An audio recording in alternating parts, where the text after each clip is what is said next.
together and make radio. So we're going to talk about some different types of receivers and some transmitters.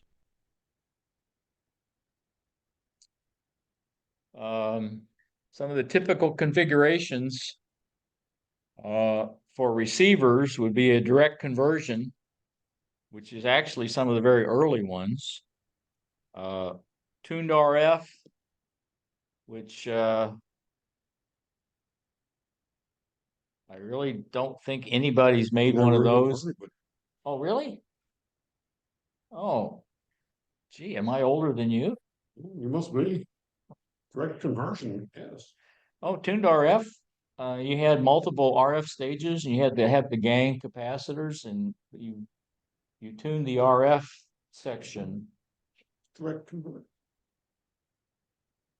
No, you just detected it. There was Oh, no IF, as I recall. And then you got the super het, and I'm not sure what's the difference between a heterodyne and a super heterodyne.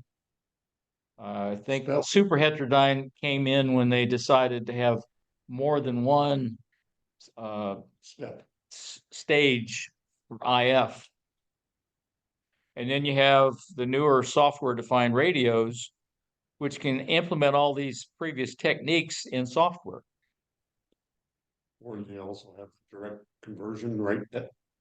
And a direct conversion consists of possibly a low noise RF amplifier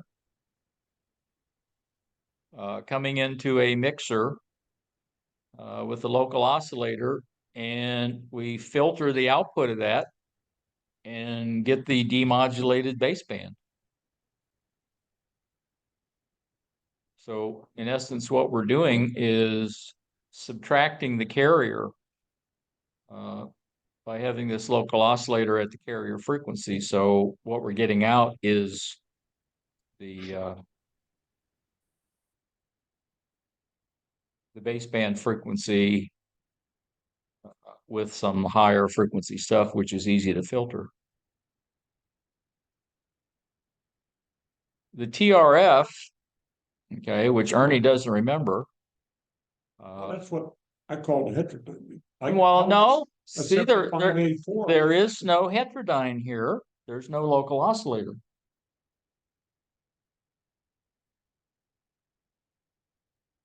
And I think these tended to be regenerative receivers too. Yeah, those tuned are just prior to oscillation. Yeah. But, you know, it's just so you've heard of it. Then we get to these super heterodyne, where in these fancier ones, you can have some pre-selection filters. That's the tuned RF portion of it. Well, these are bandpass filters or roofing filters, whichever way you want to talk about them. The RF amplifier, you can even have attenuators in there. Like my radio has attenuators. Not that I ever get signals strong enough to attenuate. And some additional pre-selection. You come into the first mixer with an oscillator to generate your first IF frequency, which is at a much lower frequency. So this is a down conversion. Then we run it into a second mixer, which is what makes this a super, because it's more than one heterodyne with another VFO. And then the output of that, we can select whether we want to demodulate it as an AM, a single sideband, or a CW.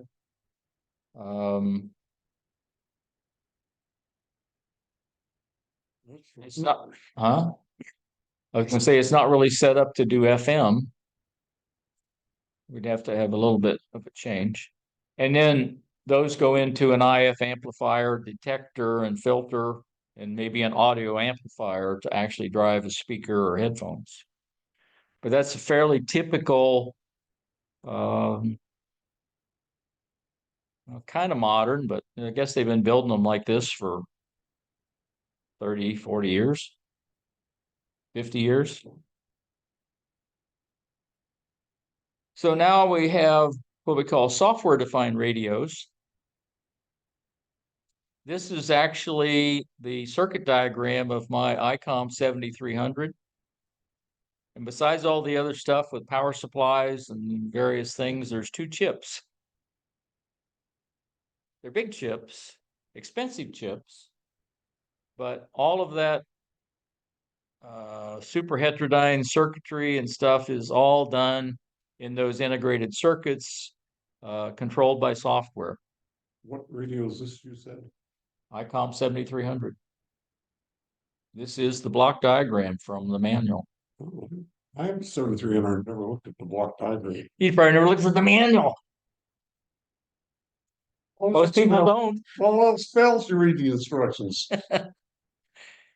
So, and the nice thing about software-defined radios is you can do things that you cannot do in the analog world.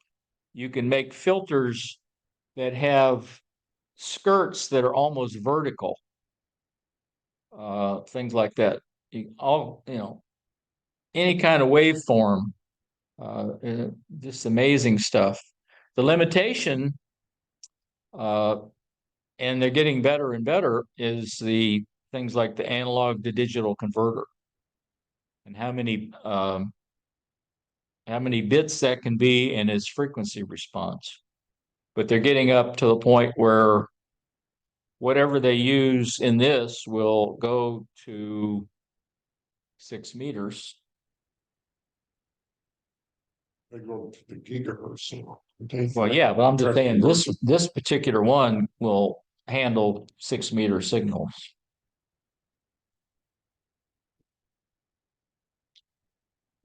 Okay, so now we've talked about receivers. We need a transmitter in order to generate a signal to receive. So we'll look at how we put some of those building blocks together. Your typical ones are either an AM transmitter for just AM broadcast or CW. In amateur radio, you're normally going to use single sideband for voice. FM for broadcast, or in the VHF, UHF range and amateur radio for repeaters or simplex. Basically, all your handy talkies are going to operate in FM or digital voice mode in the VHF, UHF range. And then you have digital data transmitters that in conjunction with a computer, in most cases it's external, but in some cases the computer is built into the radio. I have a little S-bit-X that has a Raspberry Pi 4 in it that does all of this. It's totally self-contained. So that you can generate radio teletype, JS8 call, FT8, FT4, PSK31, WinLink, and all these other variations of it.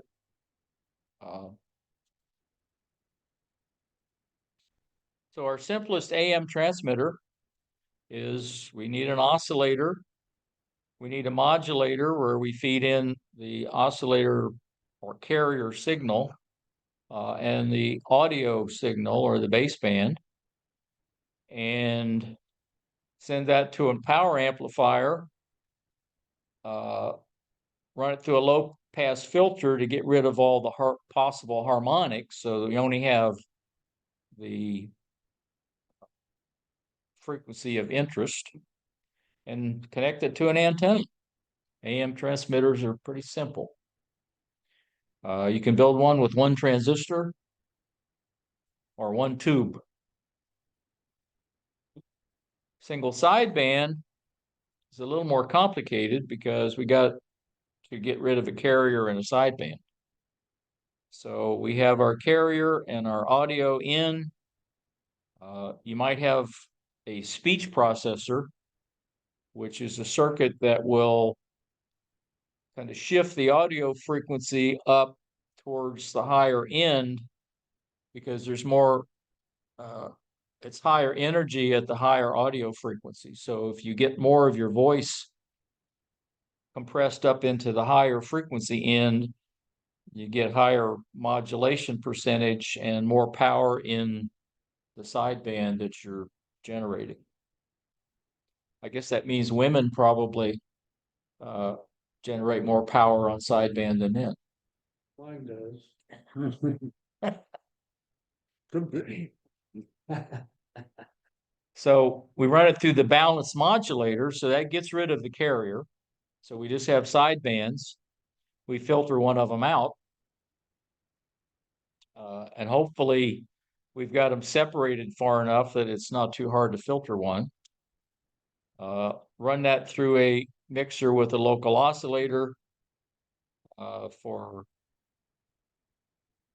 the frequency shift that we want, and run it through a power amplifier, connect it to the antenna. So the last part of this is basically the same. It's just how we get rid of the sidebands. Don't we have one more filter after the mixer? Yeah, this isn't showing. This should also have a low pass filter. No, I meant between the driver and the Oh, somewhere okay. there. Okay, You don't want it going into the power amplifier. true. It's a simplified block diagram Okay, that sounds great. showing the concept. Okay, for FM, okay, we have our carrier oscillator again. And our audio in, but we have to have a thing called a reactance modulator, which will convert a voltage to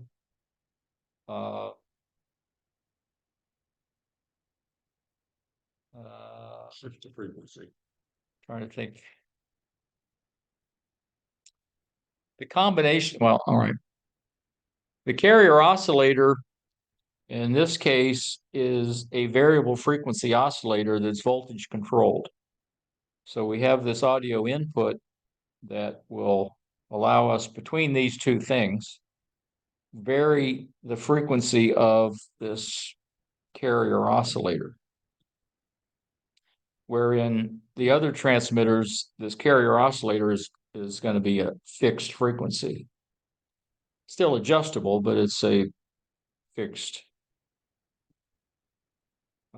Maybe through a buffer amplifier to eliminate any downstream effects on the oscillator so it doesn't change its frequency. We go through a frequency multiplier stage because we normally do this at a lower frequency than what we want to transmit out, because this is normally going to be up in the VHF, UHF range. So the frequency multiplier is an amplifier that's tuned to a harmonic, the second or third harmonic. It So also broadens the bandwidth. yes. But basically, if I put in a 10 megahertz signal, if this is a 2-to-1, I'm going to get a 20 megahertz signal out of it. But the audio's also, the sideband's going to be twice as wide. Right. So that's why you have to worry about the It's not a- deviation at this point. It's not a up converter, it's a multiplier. Right, frequency multipliers. And I can have, normally use 2 or 3. If you need more multiplication, you can gang them. So 2 3s would give you a frequency of 9 times. This is your band with like narrow band, wide Wide band, that's where they do that. Okay. And then once I get it up to the frequency range or band that I want, okay, then it goes kind of through your standard driver and power amplifier. This should also have some filters for the same reason. You want to get rid of harmonics.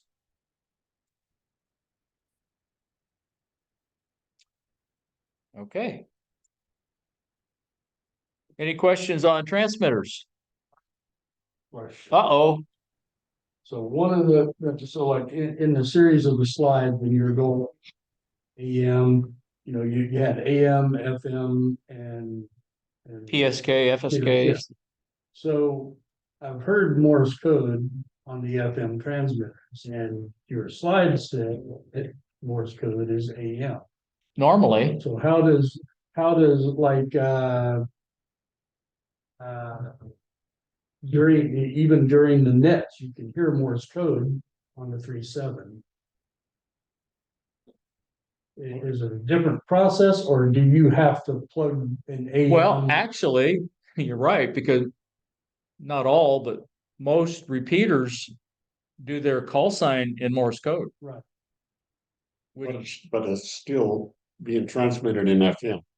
right, That's what I was wondering. Right. If there's a, it's still an FM signal, but your audio is the Morse code tone, CW tones. Okay. You know, the 700 hertz off on, or whatever you're using. so you could make a generator, you could make an audio generator to use Morse code and then put that in through your mic if you know how to build. Sure. Oh, yeah. 45. Okay. Yeah. All right. Yeah. And I you just could, wondered how that worked. you could be like a repeater and send out your call sign every 10 minutes in Morse code, which would comply with the rules, Nice. and you wouldn't have to remember to do it. Who talked for 10 minutes straight? I've heard people on there. A lot of times on D-Star. Usually the D-Star is very short, but sometimes they'll have some long conversations. Partly because one side can't understand the other because they're usually in England. I think they've had a pint or two Or more. because there's kind of like slurring and they repeat stuff a lot. Because I have a very hard time understanding some of those people in England. Scotland, I wouldn't have a chance. Watch programs on Acorn or BitBox. Yeah, but they speak good English. They do, Well, I understand them. Yeah. Oh. I mean, some of them have accents. but they use the wrong words. They use what? The wrong words. The wrong I can't words? understand what they're talking about.